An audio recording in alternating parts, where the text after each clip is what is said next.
నావంటూ పుట్టినట్టు నా కొరకు ఆ చూకి అందలేదు ఇంతవరకు.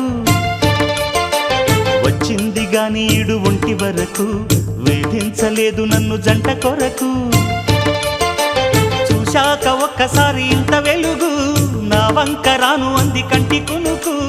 ఈ అల్లరి గారడి నీ లీల అనుకోనా, నీ పేరు ప్రేమ అవునా, ఇవాళే నిన్ను పోల్చుకున్నా.